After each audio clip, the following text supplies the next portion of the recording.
Hi, and welcome to this week's episode of Making Fun of the News, where I try and find humor in at least one news story a day during the week, and then I film and upload on Sundays. This week's episode is the week of June 27th, and apparently in last week's episode I said a racist term without even knowing it. I used the term Eskimo, and people on TikTok called me out saying that's considered a racist term, so I did not know that, so I educated myself, and I wanted to tell other people who are not aware of that you're not supposed to use the word Eskimo. Apparently, one of the words you're supposed to use is Inuit, not Inuit. It is spelled I-N-U-I-T and describes the people from that region, and apparently it's pronounced Inuit.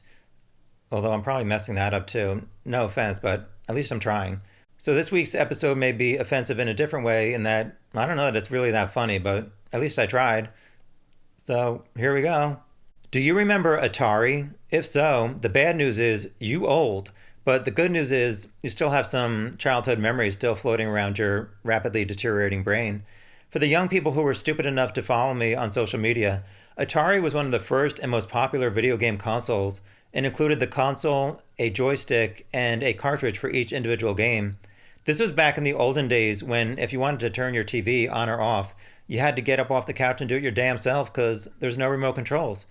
This is what kids who were playing Atari were wearing. Where did you get that dress? It's awful, and those shoes and that coat, jeez. And this is what girls who did not run home to play Atari wore and inhaled.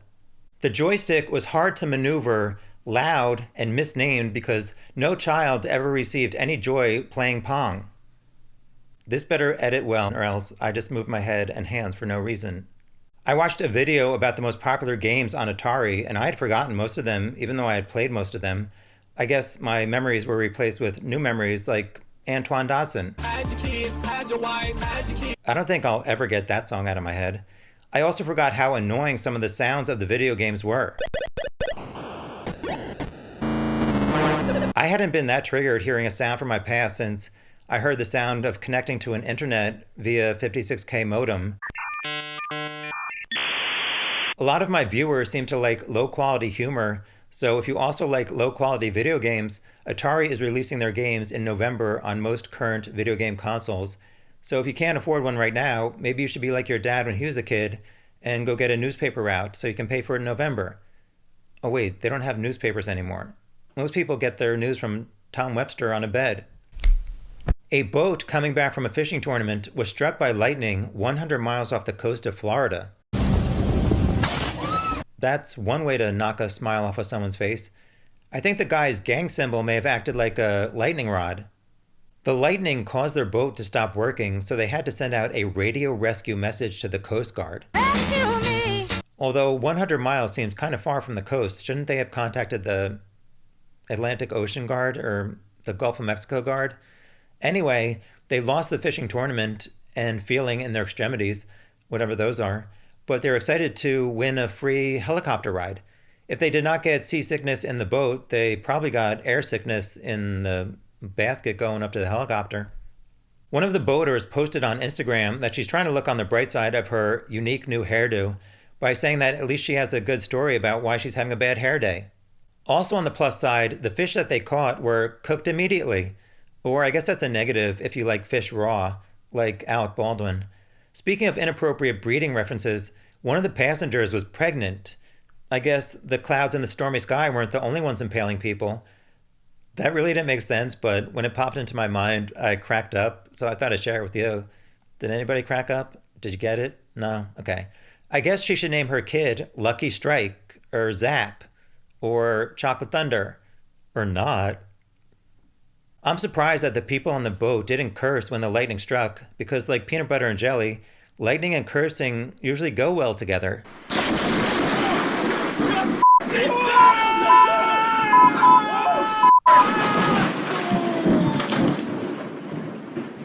Florida is the lightning capital of the United States. I wonder which state has the most thunder. In the worst idea since the movie Sharknado 3, somebody released a video concept of a nuclear-powered hotel that could fly up to 5,000 people for several years without having to land and be piloted by artificial intelligence instead of humans. What could possibly go wrong? The article said that even if the billion-dollar nuclear plane is built and flew, It would destroy an entire city if it crashed. So that's fun.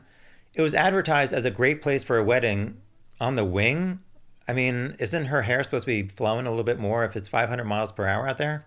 Nobody asked for this. The point of a hotel during a vacation is to be a place to rest at night after walking around a foreign country all day, angering the locals with your trashy attitude. Nobody wants to stay in a hotel 24 hours a day, except bedbugs.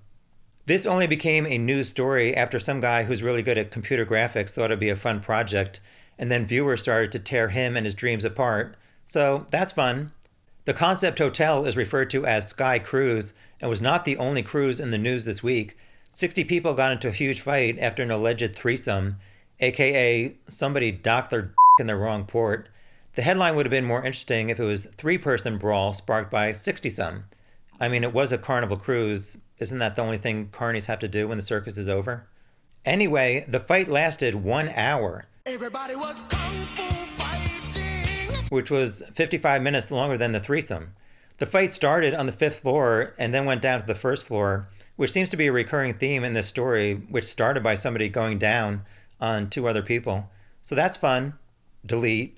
The ship is called Carnival Magic, and one of the accused men tried to explain to his wife that he was just trying to interview some potential magician's assistants for a trick he's working on involving a disappearing object.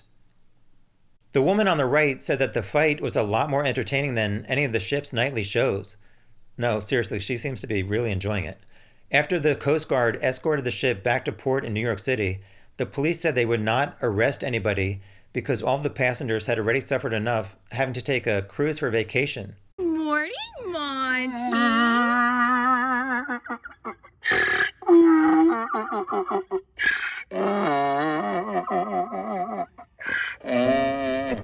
There was a news story about a singing donkey, not to be confused with a singing jackass, although the donkey has a better vibrato than Chris Brown and fewer assault charges. The donkey's owner's name is Pinky, which I'm going to take a wild guess is because pink has always been her favorite color. At least I hope that's the reason. The donkey's name is Monty, or as Pinky's neighbors affectionately call it, that loud donkey who wakes me up every morning. Hey. Monty is 28 years old and has over 300,000 followers on TikTok. Maybe I need to start hee-hawing more. The article quoted somebody as saying that Monty sounds like legendary singer Louis Armstrong. Q-tip, anyone? Pinky adopted Monty, who she described as small, older, not the cuddly type, with a fat deposit in his neck and a broken dude that nobody wanted. Sounds like an incel.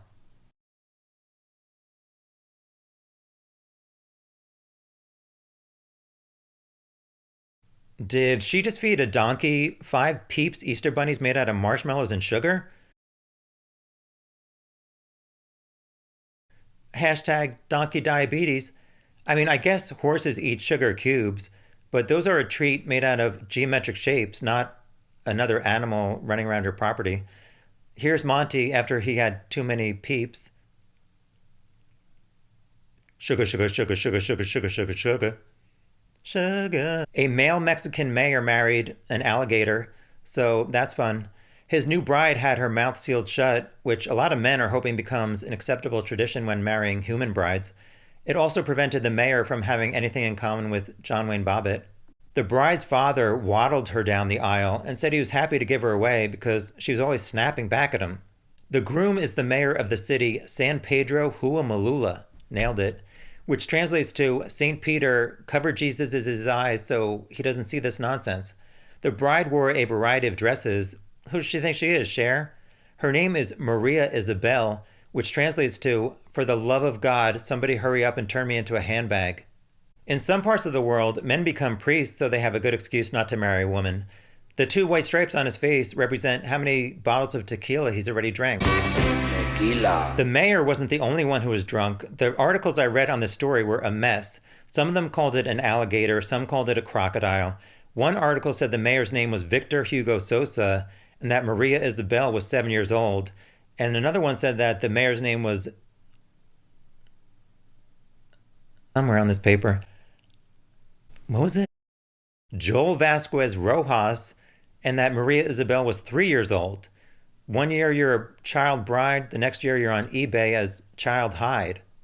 For their honeymoon, they went to Washington, D.C. to try and drain the swamp, since Republicans weren't able to do it. I think this mayor needs to spend time on more important things like bring internet connectivity to his town, because obviously these people have a lot of free time.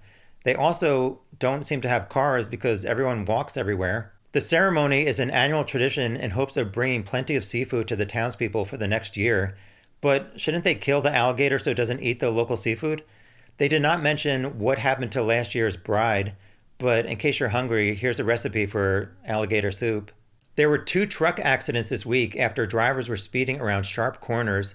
One driver spilled a lot of beer and another one spilled over 10 million bees. Oops. Did I do that? In the Philippines, hundreds of crates of beer were scattered all over the road, causing some worms to experience what a hangover feels like. On the bright side, the company was able to recycle the remaining bottles, and they made 11 pesos and 17 centavos. The road was closed for 4 hours while some local college kids held a competition to lick the beer off the road. Now, the driver knows how Scott Norwood of the Buffalo Bills felt after his kick to win the 1991 Super Bowl missed wide right. Another wannabe race car driver rolled his truck over in Utah, causing some bees to scream, "We be free! Let's go sting some Mormons." Fox 13 News anchor Brian Cheney went to the crash site today to see what all the buzz was about. Oh no, she didn't. Well, to be or not to be is the question. Her jokes are almost as bad as mine. This reporter was like, I don't remember my journalism professor mentioning the possibility that I'd have to wear an outfit like this on TV. Several of the officers on the scene received bee stings and a lifetime supply of honey. Watch where you're walking. Be careful. The queen bee, no, not Beyonce, said that if they were going to crash in any state, Utah was the logical choice due to her many relationships. Utah is known as the Beehive State and has images of beehives on their signs that say hair and life elevated.